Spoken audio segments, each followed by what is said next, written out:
आज है 2 फरवरी 2024। मैं हूँ संत युवराज।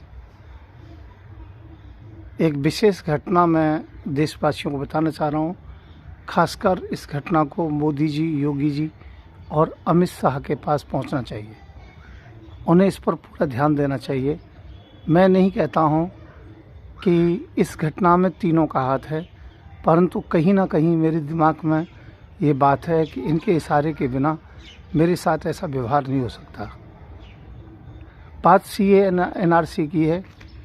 जब मुझे वहाँ पर भेजा गया, किसी विशेष संस्था के द्वारा मेरी ड्यूटी दी गई कि वहाँ ये देखिए कि आखिरकार मुसलमान देशभक्त है या देशद्रोही है। मैंने इसमें पूरी PhD की। मुझे जेल में भेजा गया, सब कुछ ठीक था। मुझे वहाँ से बरी भी हो गया।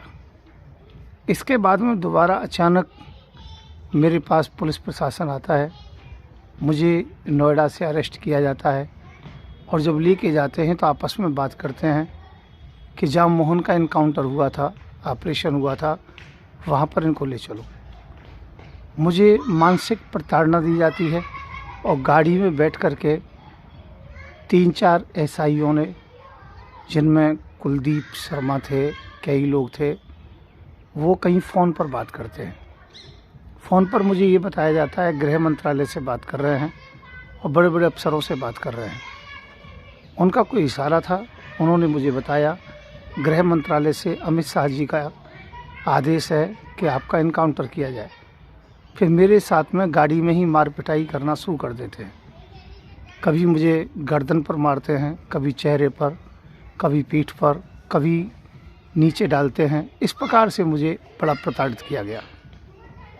मैं इस बात को नहीं समझ पाया था कि आखिरकार मेरे साथ ऐसा क्यों हो रहा है। दूसरी घटना है, जब 6 दिसंबर का जो कि मामला था, 6 दिसंबर 2023 का, मथुरा में मुझे पकड़ा गया। मैं दलबल के साथ वहाँ गया था। काफ़ी और भी संस्थाएं गई थी, पर मुझे ही केवल थाने में रखा गया। और ये वाक़या है मथुरा में गोविंद नगर थाने का। तो जिस समय मुझे वहाँ से सब जनता के साथ में था, कई संत महात्माओं के साथ, तो मुझे अलग ले जाया गया।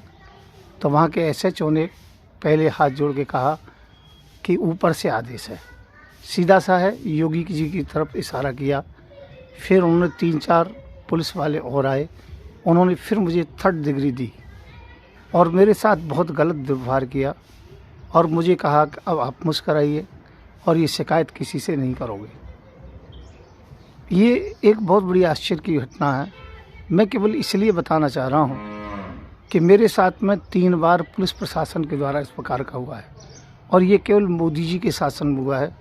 मैं अन्य शासन में भी काफ़ी जेल गया हूँ, 36-37 बार जेल जा चुका हूँ, पर अन्य किसी शासन में ऐसा नहीं हुआ।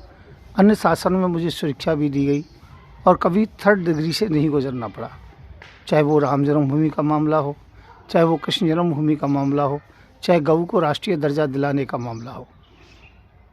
और मोदी सरकार में मुझे एक मामले में और बुरी तरीके से फंसाया गया। वो था मेरे ऊपर झूठे रेप का केस। मुझसे कहा गया या तो गऊ के मुद्दे को छोड़ दीजिए, नहीं तो रेप के केस में अंदर डाला जाएगा। मुझे विश्वास नहीं था ऐसा भी हो सकता है। फिर मुझे अंदर डाल दिया। तो मैं योगी जी से, मोदी जी से, अमित शाह जी से कहूँगा, यदि आपका इसमें कोई हाथ नहीं है तो इसकी निष्पक्ष जांच करें। और जो अफसर जो आपका नाम लेकर के आपको बदनाम करना चाहते, आखिरकार उनको दंडित किया जाए। मेरा किसी से कोई झगड़ा नहीं है किसी प्रकार से, पर निष्पक्ष जांच की मैं ज़रूर कहता हूँ। और यदि आपने भी कराया है तो आपको अधिकार नहीं है ये कराने का, क्योंकि मैं भी एक पार्टी का अध्यक्ष हूँ। मेरी पार्टी का नाम भारतीय जन जागृति पार्टी है, BJJP। मैंने भी लोकसभा और विधानसभा के चुनाव लड़ाए हैं। ये अलग बात है कि मेरे सदस्य नहीं जीत पाए। मैं हिंदू सेना का प्रमुख हूँ, संस्थापक हूँ और राष्ट्रीय अध्यक्ष हूँ। आखिरकार मैं इतने बड़े पद पर होने के पश्चात हमें सुरक्षा भी नहीं दी जाती है। कोई मारने की धमकी भी आती है, उसमें रिपोर्ट उल्टी सीधी लगा दी जाती है और आखिरकार हमको प्रताड़ित और किया जाता है। तो फिर हमें भाजपा सरकार में ही ऐसा ज़्यादातर क्यों किया जाता है हम लोगों के साथ। हालांकि मुझे किसी प्रकार का डर नहीं है, किसी प्रकार का भय नहीं है, और ना मैं आपके सामने गिड़गिड़ा रहा हूँ, परंतु समझिए सत्ता सभी की सदैव नहीं रहती है। इसका मतलब सीधा सा आप समझ सकते हो। परंतु मैं आपको धमकी नहीं दे रहा हूँ, पर इतना ज़रूर कह रहा हूँ, इसकी निष्पक्ष जांच हो। मोदी जी, अमित शाह और योगी जी तीनों मेरे मित्र हैं। मोदी जी के साथ कुछ समय रहने का मौका मिला, अमित शाह जी से मुझे मौका नहीं मिला। योगी जी और हमारे बीच में भी अच्छा हमें मौका मिला है। तो मैं ये कहना चाहूँगा, क्योंकि योगी जी तो हिंदू सेना में भी कार्य पदाधिकारी रहे हैं, तो मैं फिर कहना चाहूँगा इसकी निष्पक्ष जांच हो और उन अफसरों को मेरे सामने जवाब मांगा जाए, आखिरकार ऐसा क्यों किया। क्या मेरी निजी दुश्मनी थी या आप लोगों का आदेश था? यदि आपका कोई जवाब नहीं आता है इस वीडियो को सुनने के बाद में भी, तो मैं समझूंगा कि ये ज़रूर आपका कोई न कोई इशारा है। धन्यवाद, नमस्कार, जय श्री राम, जय हिंद, जय भारत।